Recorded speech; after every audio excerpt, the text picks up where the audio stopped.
মালহামার যুদ্ধের সময় মুসলমানদের ফুস্তাদ বা তাবু হবে, শিবির হবে এই ফিলিস্তিনের দামেস্কের পাশে আল গৌতা নামে এক জায়গা আছে, ওই গৌতাতে। এবং ঈসা আলাইহিস সালাম এসে যে দাজ্জালকে হত্যা করবেন সেটাও ওই শামে, ফিলিস্তিনের বাবুল লুদ এখনো একটা জায়গা আছে, ওই জায়গাটার নাম এখনো বাবুল লুদ, ওখানে তিনি দাজ্জালকে হত্যা করবেন। এবং সেখানে একটা সাদা মিনারা আছে, ফেরেশতার পাখায় ভর করে ঈসা আলাইহিস সালাম তখন সেখানে নেমে আসবেন। ওই ফিলিস্তিনের ওই শাম দেশের ওই মিনারার পাশে তিনি এসে পৃথিবীতে তিনি নজুল করবেন, নজুল ঈসা আলাইহিস সালাম। তো তিন এবং জাইতুনের কসম করে বেসিকলি আল্লাহ তাআলা ঈসা আলাইহিস সালামের জন্মস্থানের কসম করেছেন। কারণ তিন এবং জাইতুন, ডুমুর এবং জলপাই, অলিভ কোন দেশে বেশি হয়? শাম দেশে। আওয়াজ করে বলেন কোন দেশে? বর্তমান ফিলিস্তিন এবং সিরিয়া, এবং ওই ভূখণ্ডে আল্লাহ নবী ঈসা আলাইহিস সালামের জন্মস্থান। তাহলে এই দুই ফলের কসম করে বেসিকলি আল্লাহ তাআলা ঈসা আলাইহিস সালামের জন্মস্থানের কসম করেছেন।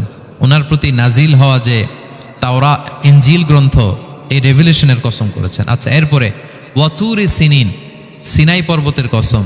সিনাই পর্বত বা তুর পাহাড় হচ্ছে মিশরে অবস্থিত, আর মিশর হচ্ছে মুসা আলাইহিস সালামের জন্মস্থান। কার জন্মস্থান? মুসা আলাইহিস সালামের জন্মস্থান। তাহলে ওয়াতুরি সিনিন, তুর পাহাড়ের কসম বুঝিয়ে আল্লাহ তাআলা মূলত মুসা আলাইহিস সালামের জন্মস্থানের কসম করেছেন, যেখানে তাওরাত নাজিল হয়েছে। এরপরে ওয়াহাদাল বালাদিল আমিন, এ নিরাপদ শহর বলে আল্লাহ তাআলা মক্কা শহরকে বুঝিয়েছেন। আর মক্কা কার জন্মস্থান বলেন তো?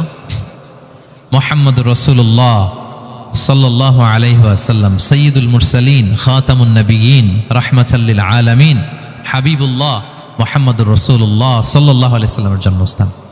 তাহলে এই চারটা আয়াতে, চারটা শপথের মধ্য দিয়ে মূলত আল্লাহ তাআলা ঈসা আলাইহিস সালামের জন্মস্থান, মুসা আলাইহিস সালামের জন্মস্থান এবং মুহাম্মদ সাল্লাল্লাহু আলাইহি ওয়াসাল্লামের জন্মস্থান, যেই তিনটা এলাকায়, ভূখণ্ডে তিনটা মেজর ওহী নাজিল হয়েছে।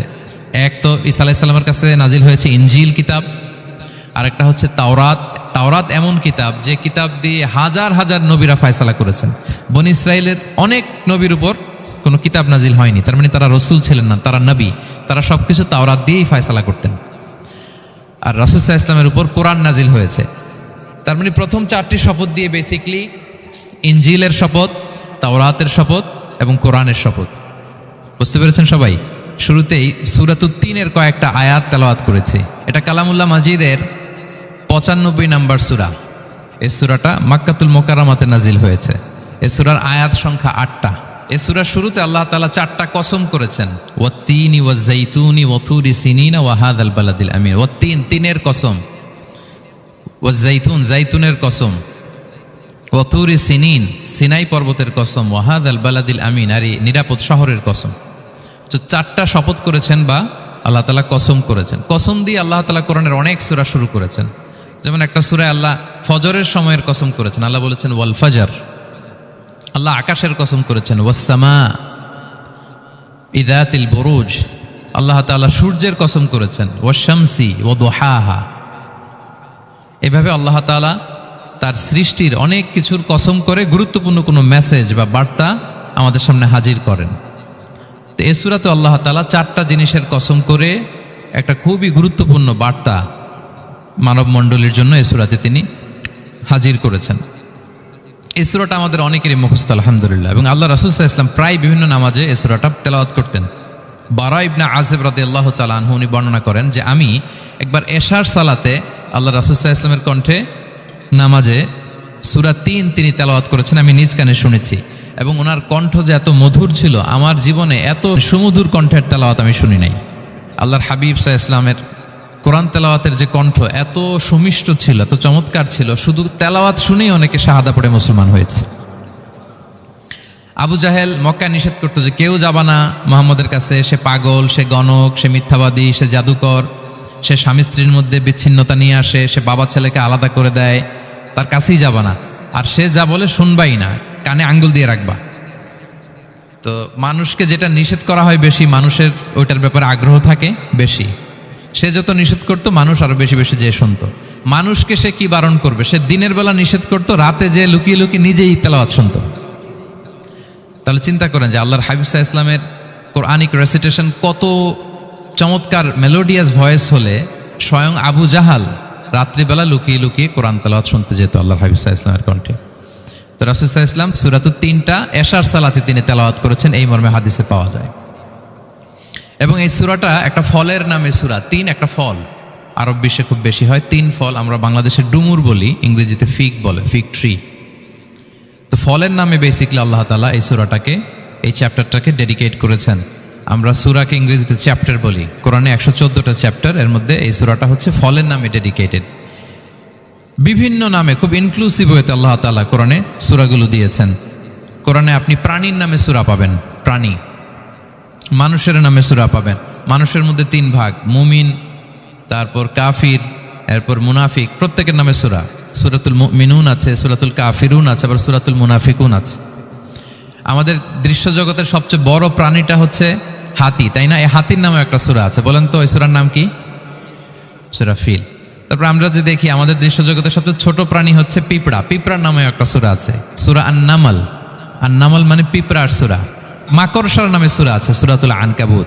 তারপর গোষ্ঠীর নামে সূরা আছে, সূরাতুল আলে ইমরান। বংশের নামে সূরা আছে, সূরাতুল কুরাইশ, কুরাইশ বংশের নামে সূরা। এইভাবে খুব ইনক্লুসিভ হয়েছে। এমন কিছু নাই যে আল্লাহ তাআলা উল্লেখ করেন নাই। মা ফাররাতনা ফিল কিতাবি মিন শাই, উল্লেখ করে নাই কোরআনে এমন কিছু নাই, সব কিছু আল্লাহ তাআলা উল্লেখ করেছেন। তো এই সূরাটা হচ্ছে একটা ফলের নামে। ফলটার নাম হচ্ছে তিন ফল। আল্লাহ তাআলা বলছেন ওয়াত-তিন, তিনের শপথ। আমি একবার সরল বঙ্গানুবাদ করি, এরপর আমি তাফসিরে ঢুকি। তিনের শপথ। ওয়াজ-জাইতুন, জাইতুনের শপথ। ওয়াতুরি সিনিন, সিনাই পর্বতের শপথ। ওয়াহাদাল বালাদিল আমিন, এই নিরাপদ শহরের শপথ। লাকাদ খালাকনাল ইনসানা ফি আহসানি তাকওয়িম, নিশ্চয় আমি মানুষকে খুব চমৎকার সুন্দর অবয়বে সৃষ্টি করেছি। সুম্মা রাদাদনাহু আসফালা সাফিলিন, এরপরে তাকে আবার নিচু থেকে নিচুর দিকে নামিয়ে দিয়েছি। ইল্লাল্লাযীনা আমানু ওয়া আমিলুস সলিহাত, তবে তারা ছাড়া যারা ঈমান এনেছে এবং সৎকর্ম করেছে। ফালাহুম আজরুন গায়রু মামনুন, তাদের জন্য আছে অফুরন্ত পুরস্কার।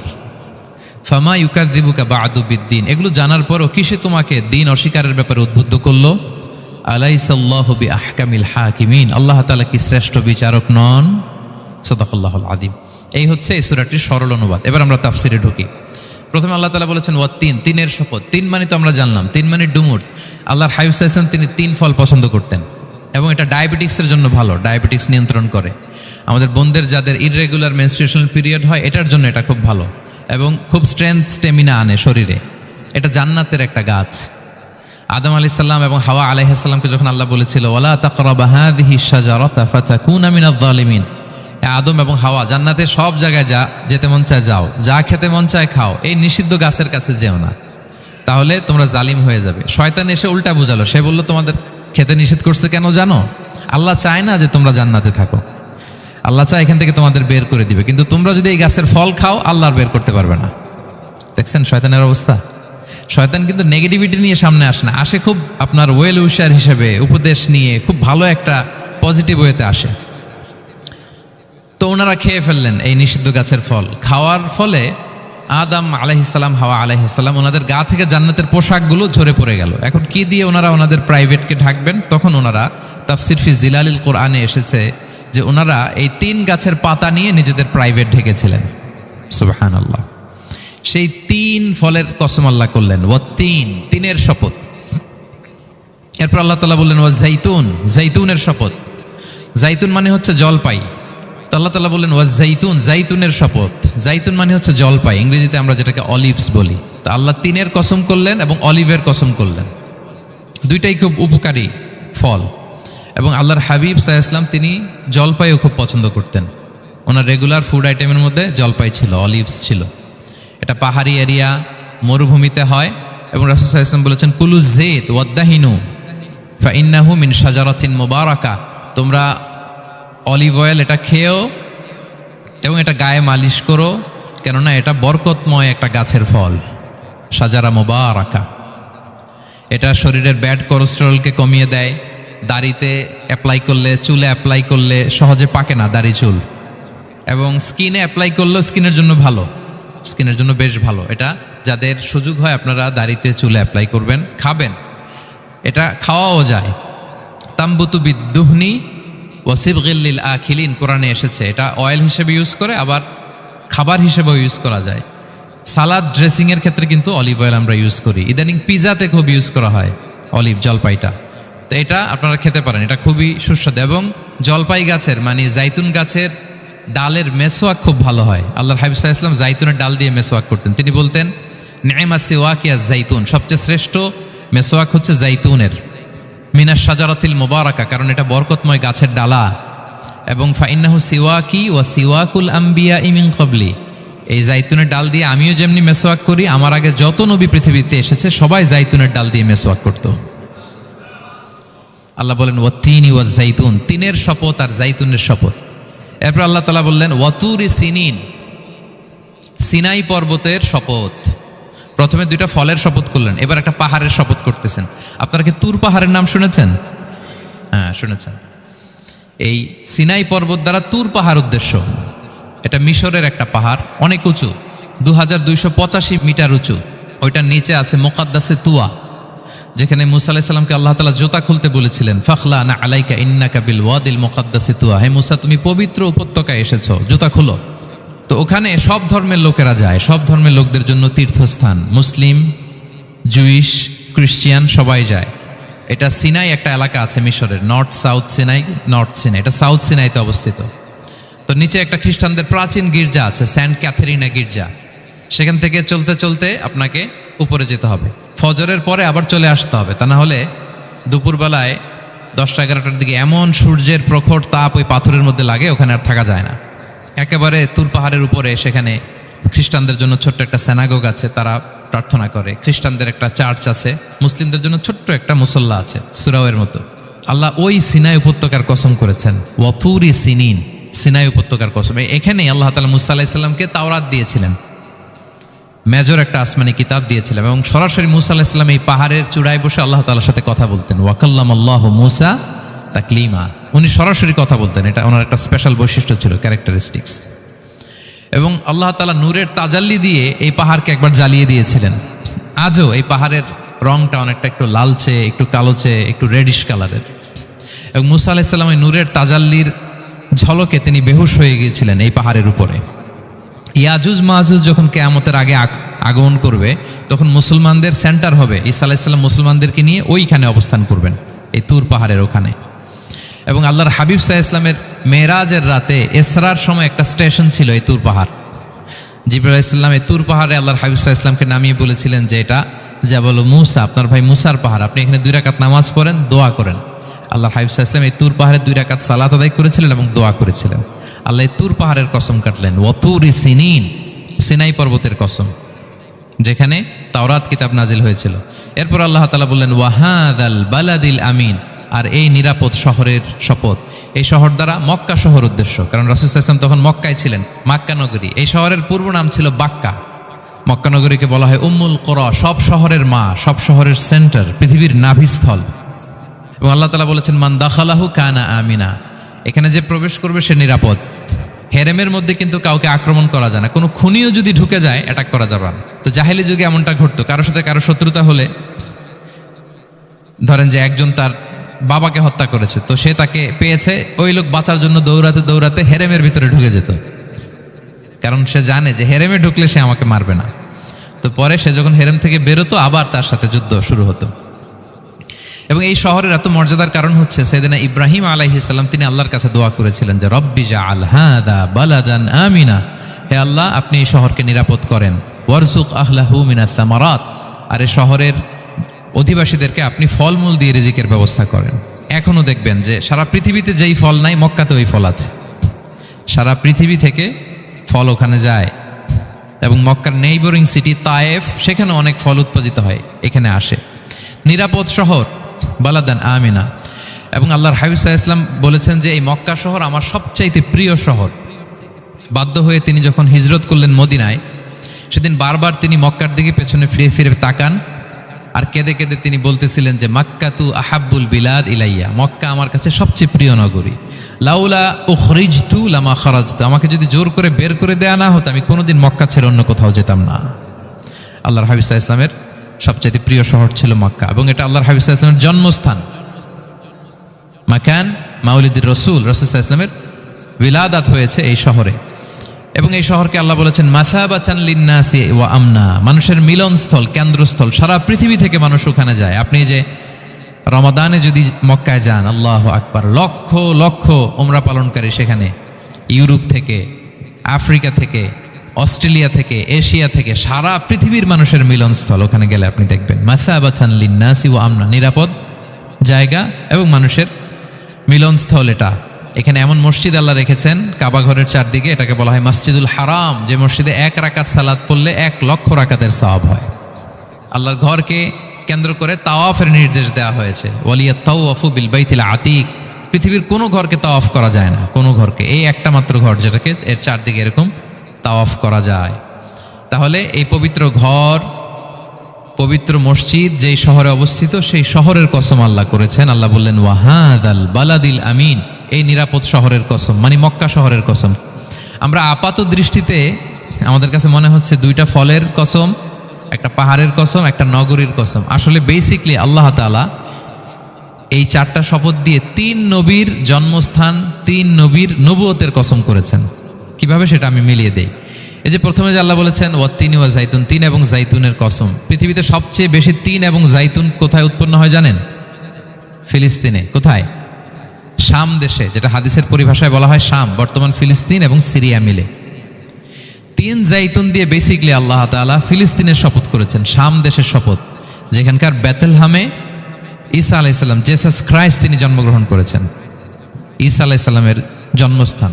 তাহলে 3 জাইতুনের শপথের মাধ্যমে মূলত আল্লাহ তাআলা ঈসা আলাইহিস সালামের জন্মস্থানের শপথ করেছেন, কারণ সেখান থেকে ওহী বিচ্ছুরিত হয়েছে, ওনার কাছে ইনজিল নাজিল হয়েছিল। এবং এই শামের মর্যাদার ব্যাপারে অনেক কথা আল্লাহর হাবিব সাল্লাল্লাহু আলাইহি ওয়াসাল্লাম তিনি বলেছেন। আল্লাহ রাসূল সাল্লাল্লাহু আলাইহি ওয়াসাল্লাম যখন মেরাজে যান, তখন মক্কা থেকে এই শাম দেশে ফিলিস্তিনের বাইতুল মাকদাসে রাসূল সাল্লাল্লাহু আলাইহি ওয়াসাল্লামকে নিয়ে যাওয়া হয়েছিল। এবং রাসূল সাল্লাল্লাহু আলাইহি ওয়াসাল্লাম প্রায় বলতেন তুবা আলি শাম, শামের জন্য বরকত, কেননা ফেরেশতারা তাদের রহমতের পাখা শাম দেশের উপর বিছিয়ে রেখেছে। এবং তিনি বলতেন ফিতনার সময় আলাইকুম বিশাম, তোমরা শামে যেও, শামে থেকো। এবং তিনি দোয়া করেছেন আল্লাহুম্মা বারিক লানা ফি শামিনা, আল্লাহ তুমি আমার শামে, শাম অঞ্চলে আল্লাহ তুমি বরকত দিও। এবং হাদিসে এসেছে এই শামই হচ্ছে আরদুল মাহশার, এখানেই হাসর হবে। শাম অঞ্চলকে বিস্তীর্ণ করে এখানেই ময়দানুল মাহশার আল্লাহ তাআলা কায়েম করবেন, হাসরের ময়দান এখানেই হবে। এবং সেখানেই হচ্ছে সানিউল কিবলাতাইন, আমাদের আগের কেবলা কিন্তু বাইতুল মাকদাসের দিকে ছিল, যেটা শামে অবস্থিত, ফিলিস্তিনে বাইতুল মুকাদ্দাস, যেই মসজিদে নামাজ পড়লে 1 রাকাতে 500 রাকাতের সওয়াব। 3টা মসজিদে সালাত পড়লে স্পেশাল ভার্চুর কথা আছে, এর বাইরে আর অন্য মসজিদের বিশেষ কোনো ফজিলত নাই, বাকি সব মসজিদ সমান। এক হচ্ছে মসজিদুল হারাম, 1 রাকাতে 1 লক্ষ রাকাত। 2 নম্বর মসজিদে নববী, 1 রাকাতে 1000 রাকাতের সওয়াব। আর একটা দুর্বল বর্ণনায় 50,000 রাকাতের সওয়াব। 3 নম্বরে এই মসজিদুল আকসা, 1 রাকাতে 500 রাকাতের সওয়াব। এই 3 মসজিদেই যেন আমরা যে সালাত আদায় করতে পারি, আল্লাহ তুমি তৌফিক দান করো। 2 মসজিদে তো একেবারেই সহজ যাওয়া, মক্কা মদিনাতে। বাইতুল মাকদাসের জন্য আমরা যেতে পারি, আল্লাহ তুমি সেই পরিস্থিতি আমাদের জন্য তৈরি করে দাও। তো এই বাইতুল মাকদাসের দিকে রাসূল সাল্লাল্লাহু আলাইহি ওয়াসাল্লাম টানা 14 বছর নামাজ পড়েছেন। 14 বছর।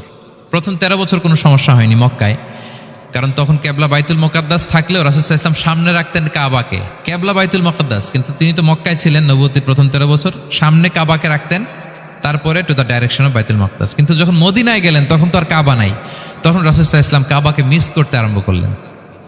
আর প্রায় আল্লাহর কাছে কামনা করতেন আমার বংশের গোড়া ইব্রাহিম আলাইহিস সালামের রুট, যেখানে আমার জন্মস্থান, সেই কাবার দিকে যদি আবার কেবলাটা ফিরিয়ে দেয়া হতো। কদ নারা তাকাল্লুবা ওয়াজহিকা ফিস সামা ফালানুওয়াল্লিয়ান্নাকা কিবলাতান তারদাহা।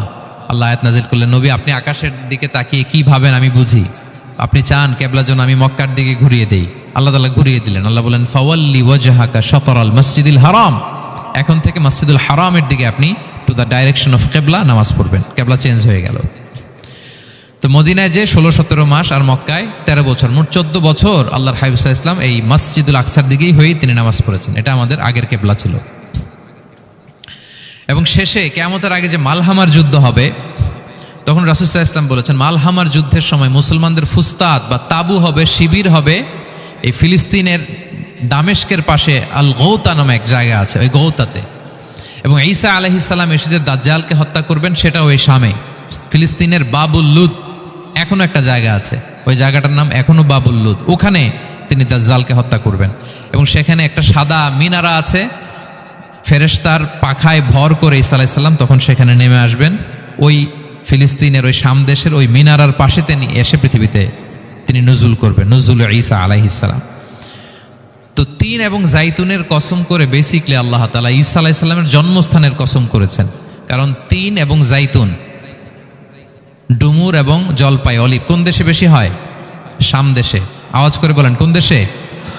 বর্তমান ফিলিস্তিন এবং সিরিয়া, এবং ওই ভূখণ্ডে আল্লাহ নবী ঈসা আলাইহিস সালামের জন্মস্থান। তাহলে এই দুই ফলের কসম করে বেসিকলি আল্লাহ তাআলা ঈসা আলাইহিস সালামের জন্মস্থানের কসম করেছেন। ওনার প্রতি নাজিল হওয়া যে তাওরাত ইনজিল গ্রন্থ, এই রেভেলেশনের কসম করেছেন। আচ্ছা, এরপরে ওয়াতুরি সিনিন, সিনাই পর্বতের কসম। সিনাই পর্বত বা তুর পাহাড় হচ্ছে মিশরে অবস্থিত, আর মিশর হচ্ছে মুসা আলাইহিস সালামের জন্মস্থান। কার জন্মস্থান? মুসা আলাইহিস সালামের জন্মস্থান। তাহলে ওয়াতুরি সিনিন, তুর পাহাড়ের কসম বুঝিয়ে আল্লাহ তাআলা মূলত মুসা আলাইহিস সালামের জন্মস্থানের কসম করেছেন, যেখানে তাওরাত নাজিল হয়েছে। এরপরে ওয়াহাদাল বালাদিল আমিন, এ নিরাপদ শহর বলে আল্লাহ তাআলা মক্কা শহরকে বুঝিয়েছেন। আর মক্কা কার জন্মস্থান বলেন তো? মুহাম্মদুর রাসূলুল্লাহ সাল্লাল্লাহু আলাইহি ওয়াসাল্লাম, সাইয়্যিদুল মুরসালিন, খাতামুন নবিয়্যিন, রাহমাতাল লিল আলামিন, হাবিবুল্লাহ মুহাম্মদুর রাসূলুল্লাহ সাল্লাল্লাহু আলাইহি ওয়াসাল্লামের জন্মস্থান।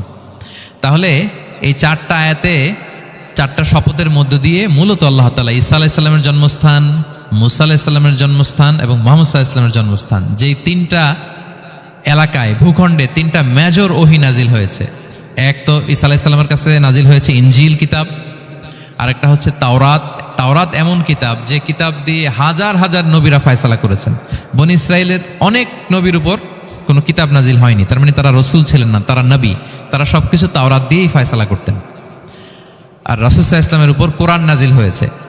তার মানে প্রথম চারটি শপথ দিয়ে বেসিকলি ইনজিলের শপথ, তাওরাতের শপথ এবং কোরআনের শপথ। বুঝতে পেরেছেন সবাই? আল্লাহ ওহির শপথ করেছেন। দেখেন, ফল, পাহাড়, নগরী মাড়িয়ে সারা পৃথিবী ঘুরিয়ে আপনাদেরকে শেষ পর্যন্ত ইনজিল, তাওরাত এবং কোরআনে নিয়ে আসছেন। আমার সাথে আসছেন? হ্যাঁ, এই রেভেলেশনের শপথ আল্লাহ করেছেন। তাহলে ওয়াত্তিনি ওয়াজাইতুনি ওয়াতুরি সিনিনা ওয়া হাদাল বালাদিল আমিন, এই চার আয়াতে চারটা শপথের মধ্য দিয়ে মূলত আল্লাহ তাআলা আসমান থেকে নাজিল হওয়া যে ওহী, এই ওহীর শপথ অথবা ওহী যেই ভূখণ্ডে নাজিল হয়েছে সেই ভূখণ্ডগুলোর শপথ করে আল্লাহ একটা গুরুত্বপূর্ণ কথা বলবেন। সেটা কি? আল্লাহ তাআলা বললেন, লাকাদ খালাকনাল ইনসানা ফি আহসানি তাকওয়িম, আর আমি মানুষকে অত্যন্ত চমৎকার অবয়বে সৃষ্টি করেছি, চমৎকার গঠনে, চমৎকার স্ট্রাকচারের ডিজাইনে সৃষ্টি করেছি। মানুষের দৈহিক অবকাঠামো গঠন এটা যেমনি চমৎকার, মানুষের ইন্টেলেকচুয়াল কাঠামো এটা চমৎকার, মানুষের আচরণগত যে বিহেভিয়ারাল ট্রেটস, ক্যারেক্টারিস্টিক্স এটাও চমৎকার। প্রত্যেক দিক থেকে আল্লাহ তাআলা নান্দনিকভাবে মানুষকে তিনি তৈরি করেছে। আমরা যদি দেহের কথা বলি, হিউম্যান অ্যানাটমি নিয়ে যাদের ধারণা আছে, আপনি শুনলে অবাক হবেন এত জটিলভাবে আমাদের দেহটা ফাংশন করে। ঠিক যেই মুহূর্তে আমি কথা বলতেছি আমার ব্রেইন সচল, আমার নার্ভ সিস্টেম সচল, হেয়ারিং সিস্টেম, স্মেলিং সিস্টেম, আমার এই যে হার্ট সচল, সিস্টোলিক ডায়াস্টোলিক অলিন্দ নিলয় হচ্ছে, আমার লাং কাজ করতেছে, কিডনি ইজ ওয়ার্কিং পারফেক্টলি, সব কিছু কাজ করতেছে। এত সূক্ষ্মভাবে আমাদের দেহটা কাজ করে, এটাকে ইংরেজিতে বলে মরফোলজি, আকৃতি সংক্রান্ত যে বিদ্যা, এটা নিয়ে যদি আপনি দেখেন যে মানুষের হাত কিভাবে কাজ করে, মানুষের পা কিভাবে কাজ করে, মানুষের হিউম্যান ব্রেইন কিভাবে কাজ করে, আপনি অবাক হবেন। এবং আল্লাহর যে সেট আপ, লাকাদ খালাকনাল ইনসানা ফি আহসানি তাকওয়িম, নিশ্চয় আমি মানব জাতিকে চমৎকার অবয়বে তৈরি করেছি। আপনি যদি অবয়বটা দেখেন, আমাদের স্ট্রাকচার এর চেয়ে সুন্দর করে আর তৈরি করা যেত না, এর চেয়ে সুন্দর আর হতে পারে না। যেখানে যা দেয়ার, মাথার চুল থেকে পায়ের নখ পর্যন্ত, আপনি একটা ডিজাইনে, স্ট্রাকচারে, সেট আপে আপনি ভুল ধরতে পারবেন না। যেখানে যেটা দরকার, আপনি একটু খেয়াল করে দেখেন যে এই যে আমাদের চোখ, চিকিৎসা বিজ্ঞান বলতেছে যে মানুষ 10 মিলিয়নেরও বেশি রং শনাক্ত করতে পারে। Human eyes can identify more than 10 million colours. 10 মিলিয়নেরও বেশি রং আমরা আমাদের চোখ দিয়ে শনাক্ত করতে পারি। সুবহানাল্লাহ, সুবহানাল্লাহ বিহামদি। আচ্ছা, চোখের সেট আপটা একটু যদি খেয়াল করেন, দেখেন আমার এই চোখ এখানে না থেকে এটা যদি জাস্ট 2 ইঞ্চি উপরে এখানে হইতো, এইটা যদি কপালে যদি আমাদের চোখ হইতো, কি অবস্থা হইতো বলেন তো? সিজদা দিতে পারতেন আল্লাহকে? বলেন, দিতে পারতেন? আচ্ছা, আমরা কিছু খাওয়ার সময় আমরা কি করি? ওইটা ভালো আছে কিনা, পচে গেল কিনা, স্মেলটা আগে দেখি, তারপরে খাই। দেখেন কত চমৎকার সেট আপ।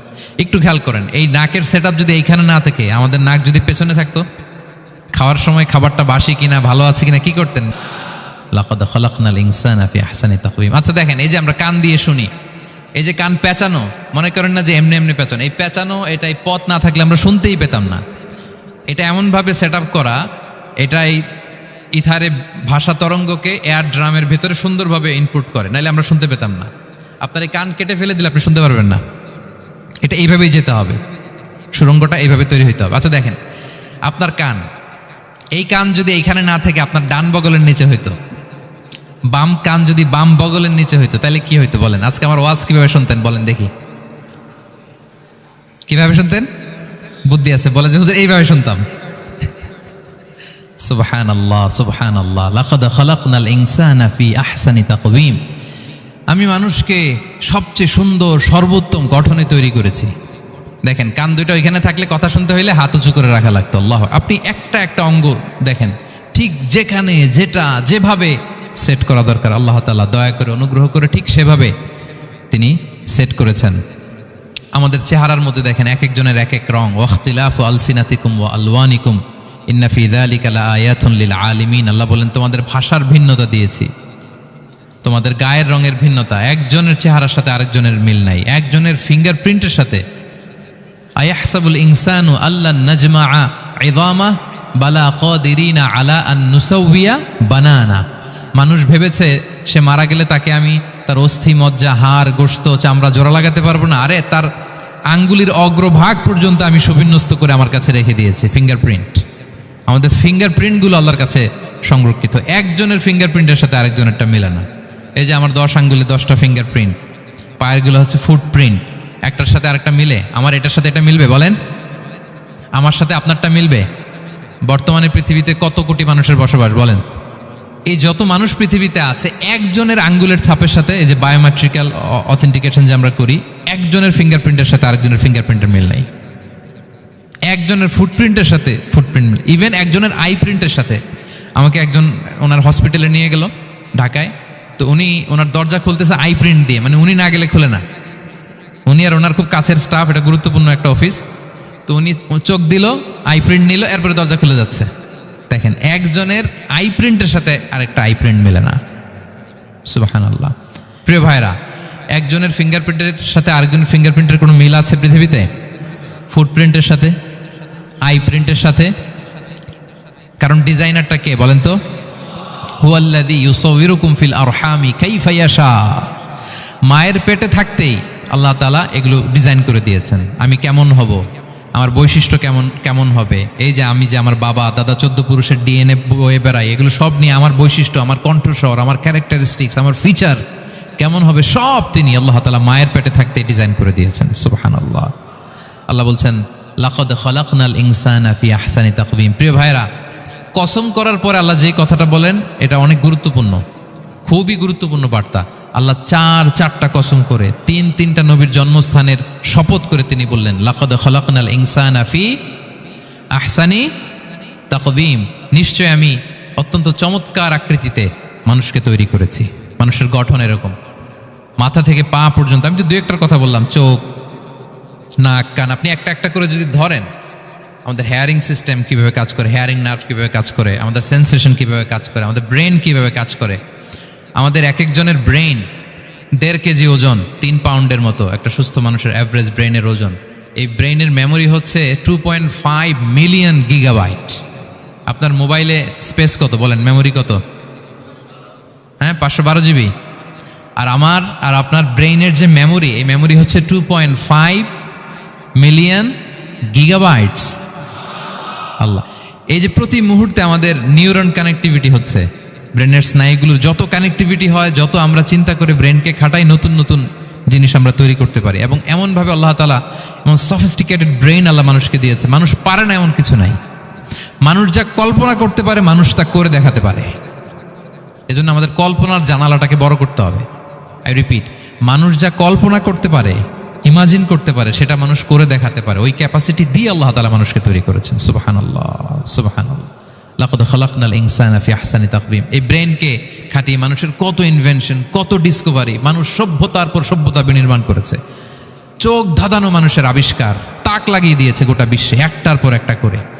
আল্লাহ এমনভাবে মানুষকে তিনি তৈরি করেছেন। লাকাদ খালাকনাল ইনসানা ফি আহসানি তাকওয়িম। চমৎকার অবয়বে, তার দৈহিক অবয়ব যেমনি সুন্দর, তার বুদ্ধিগত, তার চিন্তাগত, তার ইন্টেলেক্ট এটাও তেমন সুন্দর, এটাও তেমন চমৎকার। পৃথিবীর কোনো প্রাণীকে আল্লাহ তাআলা এরকম হিউম্যান ব্রেনের মতো এরকম সফিস্টিকেটেড ব্রেন দিয়ে, ইন্টেলেক্ট দিয়ে তৈরি করেনি। এজন্য সব প্রাণী থেকে মানুষ আলাদা। সব প্রাণী থেকে মানুষের চিন্তা, বিবেক, বুদ্ধি এগুলো আলাদা। তাহলে দেখেন, মানুষের শ্রেষ্ঠত্ব মূলত এগুলোর দ্বারা। মানুষ যদি তার চিন্তা, বিবেক, বুদ্ধি খাটায়, সে শ্রেষ্ঠ হয়ে যায়। আমি একটা কথা প্রায় বলি যে মানুষ যদি ভালো হয় সে ফেরেশতার চেয়েও ভালো, আর মানুষ যদি খারাপ হয় সে পশুর চেয়েও নিকৃষ্ট। আল্লাহ বলেন উলাইকা কাল আনআমি বাল হুম আদাল লাহুম কুলুবুল লা ইয়াফকাহুনা বিহা ওয়া লাহুম আ'য়ুনুল লা ইউবসিরুনা বিহা ওয়া লাহুম আযানুল লা ইয়াসমাউনা বিহা উলাইকা কাল আনআমি বাল হুম আদাল। তাদের হৃদয় আছে, ওটা দিয়ে অনুধাবন করে না সত্যকে। চোখ আছে, ওটা দিয়ে সে সত্যটা দেখে না। কান আছে, হকের কথা শুনে না। উলাইকা কাল আনআম, আল্লাহ বলেন তারা প্রাণীর মতো, চতুষ্পদ জন্তুর ন্যায়। শুধু অতটুকুই না, বাল হুম আদাল, তারা তার চেয়েও নিকৃষ্ট, তার চেয়েও নিকৃষ্ট। তাহলে মানুষ ভালো হলে সে ফেরেশতাকে ছাড়িয়ে যায়, আর মানুষ নিকৃষ্ট হলে সে পশুত্বকে হার মানায়। কথা বুঝতে পেরেছেন? মানে আমরা ভালো হলে সবচেয়ে ভালো, খারাপ হলে সবচেয়ে খারাপ। একটা পশু আর একটা পশুকে হত্যা করে কেটে 20 টুকরা করছে, এরকম কোনো নিউজে আসছে কোনোদিন? কিন্তু আশরাফুল মাখলুকাত মানুষ তার মতো রক্তে মাংসে গড়া আরেকটা মানুষকে নির্মমভাবে হত্যা করে কেটে 20 টুকরা করে বস্তাবন্দি করে ডোবার মধ্যে ফেলে রাখছে, এরকম নিউজ আছে না বলেন? আছে। মানুষ তার মতো একটা মানুষকে নির্মমভাবে হত্যা করে। এরকমও তো আছে যে কেরোসিন দিয়ে তার মতো আরেকটা মানুষকে সে জ্বালিয়ে দিয়েছে, আছে না নাই বলেন? গ্রামের পর গ্রাম জ্বালিয়ে দেয়, জনপদের পর জনপদ ধ্বংস করে দেয়, বোমা মেরে শহর উড়িয়ে দেয়। লিটল বয় মেরেছিল আমেরিকান সোলজাররা জাপানের হিরোশিমা শহরের উপর। আমি হিরোশিমা তো গত বছর ভিজিট করে আসলাম, আমি নিজে দেখে এসেছি যে এখানে বোমটা মেরেছে। মুহূর্তের মধ্যে পুরো শহর ভ্যানিশ, এমন রেডিয়েশন। তো যেই আমেরিকান পাইলট বোমা মারতেছে সেও মানুষ, সেও কি? আর যাদেরকে ধ্বংসের জন্য এই লিটল বয় মারলো হিরোশিমাতে আর ফ্যাটম্যান মারলো নাগাসাকিতে, এরাও কি?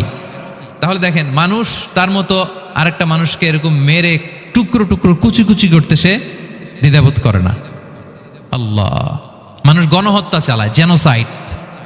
এই যে আমাদের বাংলাদেশে তো কিছুদিন আগে হলো গণহত্যা, হেলিকপ্টার থেকে গুলি করে বাচ্চা মেরে ফেলতেছে। কার বাচ্চা, কার কলিজার টুকরা সন্তান, ডোন্ট কেয়ার। জনগণের টাকায়, ট্যাক্সের টাকায় কেনা বুলেট, হেলিকপ্টার দিয়ে জনগণকে, ছাত্রদেরকে হত্যা করা হয়েছে। দেখেন, সেও মানুষ। যারা হত্যা করতেছে, গণহত্যা, জেনোসাইড চালিয়েছে, তারাও মানুষ। তাহলে মানুষ যদি খারাপ হয়, মানুষের চেয়ে খারাপ আর কেউ হয়? আর মানুষ ভালো হলে মানুষের চেয়ে ভালো কেউ হতে পারে? মানুষ এমন জায়গায় যেতে পারে যেখানে ফেরেশতারাও যেতে পারে না। জিবরাইল ইসলামের যাওয়ার সীমানা যেখানে শেষ, মুহাম্মদ সাল্লাল্লাহু আলাইহি ওয়াসাল্লামের ঊর্ধ্ব জগতের কাহিনী সেখান থেকে শুরু। আল্লাহু আকবার। তাহলে মানুষ ভালো হলে ফেরেশতাকে ছাড়ায়, মানুষ খারাপ হলে পশুত্বকে হার মানায়। So the decision is yours. রাস্তা দুইটা, আপনি কোন দিকে যাবেন? আপনি কি ডান দিকে জান্নাতের পথে যাবেন নাকি বাঁ দিকে জাহান্নামের পথে যাবেন? সিদ্ধান্ত আপনার। আল্লাহ তাআলা বললেন লাকাদ খালাকনাল ইনসানা ফি আহসানি তাকওয়িম। আমি মানুষকে চমৎকার আকৃতিতে তৈরি করেছি। হাতের মেকানিজম কি, পায়ের মেকানিজম কি, আমার চেয়ে আপনারাও ভালো জানেন। এগুলো ঘন্টার পর ঘন্টা আপনি বলতে পারবেন যে কেমন ভাবে আল্লাহ তাআলা তৈরি করেছেন। আল্লাহ বলেন মানুষকে আমি অত্যন্ত চমৎকার আকৃতি দিয়ে তৈরি করেছি। তার সৃষ্টিগত কাঠামো, তার বুদ্ধিবৃত্তিক কাঠামো, তার চিন্তাগত কাঠামো, তার আচরণগত কাঠামো, তার নৈতিকতায় তাকে এমন উচ্চ মর্যাদার আসন আমি দিয়েছি, এটা যদি সে অ্যাচিভ করে, বিলং করে, তাহলে তার চেয়ে শ্রেষ্ঠ কেউ আর হতে পারে। কিন্তু আল্লাহর দেয়া এই ক্যাপাসিটিগুলো, এই নেয়ামাগুলো যদি সে অ্যাকসেপ্ট না করে, সে যদি পশুত্বের পথে হাঁটে, সে যদি শয়তানের দেখানো পথে হাঁটে, তাহলে সে এত নিচে যাবে, অন্য কেউ আর এত নিচে যেতে পারে না।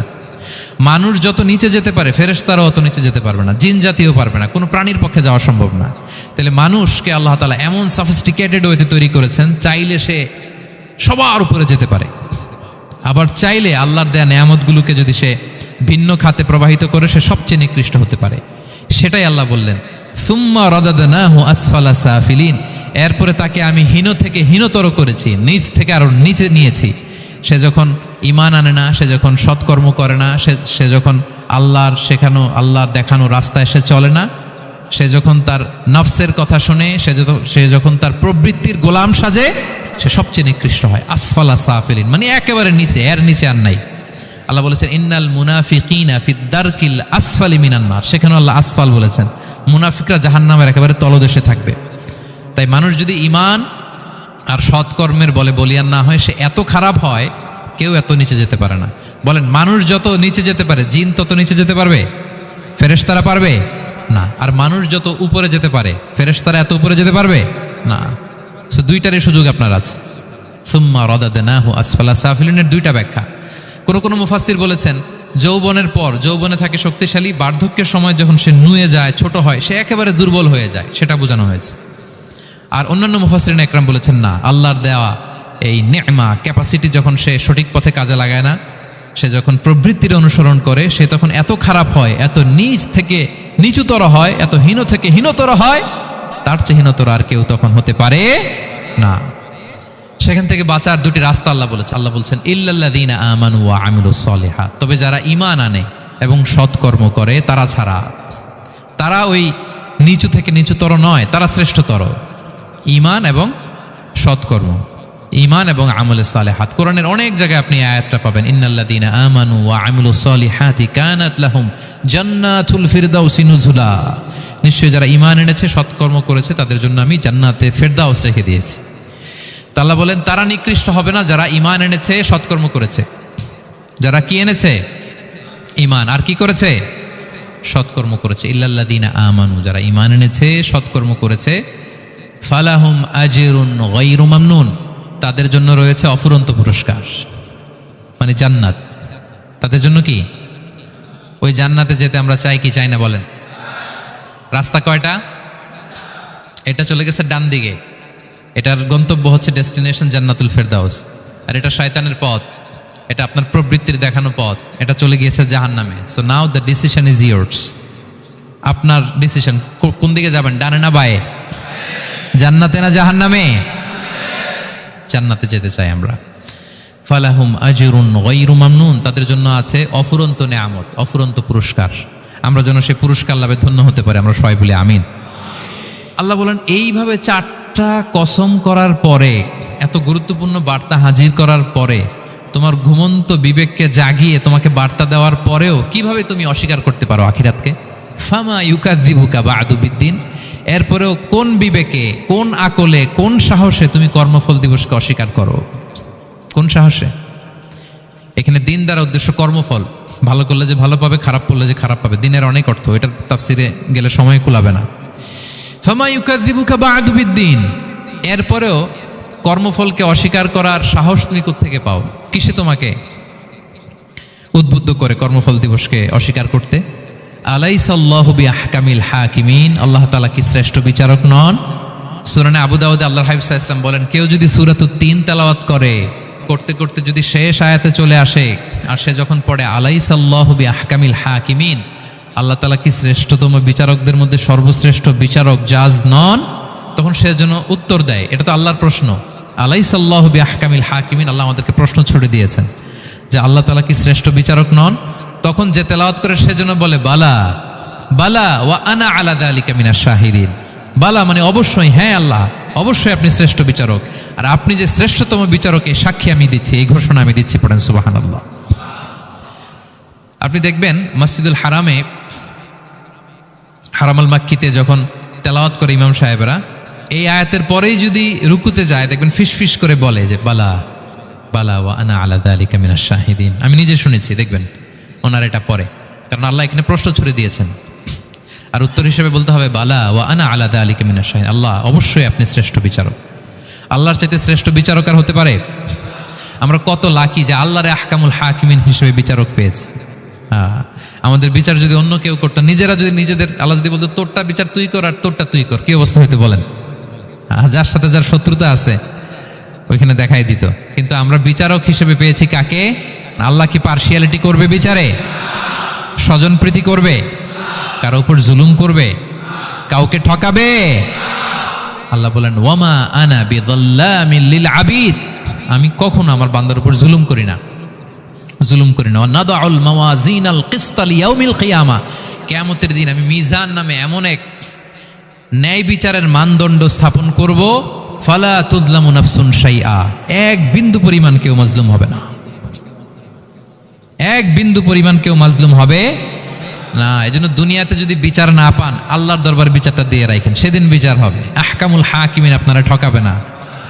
দুনিয়াতে বিচার পান নাই, মাজলুম হয়েছেন, মানুষ ভুল হচ্ছে, কেউ আপনার ঠিক মতো বুঝে নাই, আপনার কথাটা কাকে বলবেন? বিপদে পড়লে ক্রাইসিস মোমেন্টে কাকে শেয়ার দিবেন? না ফেসবুকে শেয়ার দিবেন? আমরা তো ফেসবুকে শেয়ার দিয়ে দিই এখন। ফেসবুকে শেয়ার দেওয়ার আগে, বন্ধুকে শেয়ার দেওয়ার আগে, স্ত্রীর কাছে শেয়ার করার আগে আমার সমস্যার কথা আগে শেয়ার করব কাকে? কারণ আলাইসাল্লাহু বি আহকামিল হাকিমিন, আল্লাহ বলছেন আমি কি শ্রেষ্ঠ বিচারক নই? বালা বালা ইয়া রব ওয়া আনা আলা যালিকা মিনাশ শাহিদিন, অবশ্যই আল্লাহ আপনি শ্রেষ্ঠ বিচারক। ক্লিয়ার হয়েছে না সবার কাছে? শপথ কয়টা ছিল? 4টা। মূলত নবুয়তের শপথ, তাই না? নবুয়ত আমাদের জন্য সবচাইতে বড় নেয়ামত। কারণ নবীরা যদি আমাদেরকে এই তথ্যগুলো না দিতেন, আমরা জান্নাত জাহান্নাম চিনতাম? ভাইরা বলেন তো, আখেরাত চিনতাম? এই যে আখেরাত হবে, পুলসিরাত হবে, day of judgement, day of accountability, আল্লাহর সুপ্রিম কোর্টের কাঠ গড়ায় পাই টু পাই হিসাব দিতে হবে, নবীরা না এসে বললে আমরা এত বুঝতাম না। নবীরা জান্নাত জাহান্নাম চিনিয়েছে, আল্লাহর বিশদ পরিচয় আমাদের সামনে তুলে ধরেছে, আখিরাতের পরিচয়, লাইফ আফটার ডেথ কিরকম হবে সবকিছু আমাদের কাছে তুলে ধরেছে। সো নবুয়ত আল্লাহ তাআলার পক্ষ থেকে অনেক বড় নেয়ামত।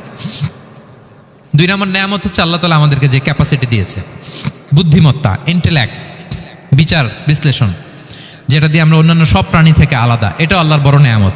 এই নেয়ামতের শুকরিয়া যেন আমরা করি। এবং আমি যেটা বলেছি, মানুষ যেটা কল্পনা করতে পারে সেটা সে করেও দেখাতে পারে। সো আল্লাহ তাআলা যাকে যেই কোয়ালিটি দিয়েছে, ক্যাপাসিটি দিয়েছে, আমরা যেন এই নেয়ামতের শুকরিয়া করি। নেয়ামতের শুকরিয়া করলে এই নেয়ামত দেওয়ার ধারাবাহিকতা এটা বাড়িয়ে দেয় কে? লা ইন শাকারতুম লা আযীদান্নাকুম ওয়া লা ইন কাফারতুম ইন্না আযাবি লাশাদীদ। শুকরিয়া করলে নেয়ামত আরো বাড়িয়ে দেব। তাহলে প্রথম নেয়ামত ছিল নবুওয়াত, প্রফেটহুড, প্রফেসি, এটা অনেক বড় নেয়ামত। এই রেভেলেশন এসে আমাদেরকে এনলাইটেন করেছে। তা না হলে আমাদের গডকে, গডের ফিচার কি, আখেরাত কি, জান্নাত কি, জাহান্নাম কি, the concept of punishment, concept of আখেরা, কিছুই আমরা ভালোভাবে বুঝতাম না। এটার শপথ আল্লাহ করেছেন। আল্লাহ আমাদেরকে নেয়ামত দিয়েছেন, ক্যাপাসিটি দিয়েছেন, সক্ষমতা দিয়েছেন, সবচাইতে সফিস্টিকেটেড ব্রেন দিয়ে তৈরি করেছেন, এটা একটা বড় নেয়ামত। এবং রাস্তা দেখিয়ে দিয়েছেন, হয় ডানে নয় বায়ে। এবং তিনি আশ্বাস দিয়েছেন যে তোমাদেরকে সঠিক ফায়সালার মাধ্যমে বিচার করা হবে সেদিন। তাই আমাদের বিপদে আপদে সবসময় আমরা যেন ফরিয়াদ করি এক মহান সত্তার কাছে। বলুন তো আওয়াজ করে, তিনি কে? আল্লাহর কাছে যেন আমরা ফরিয়াদ করি। আল্লাহ তাআলা আমাদের সবাইকে কথাগুলো বুঝা আর আমল করার তৌফিক দান করুক। হাযা মা ইনদি ওয়াল ইলমু ইনদাল্লাহি আলাইহি তাওয়াক্কালতু ওয়া ইলাইহি উনীব। সুবহানাকাল্লাহুম্মা ওয়া বিহামদিকা আশহাদু আল্লা ইলাহা ইল্লা আনতা আস্তাগফিরুকা ওয়া আতুবু ইলাইক।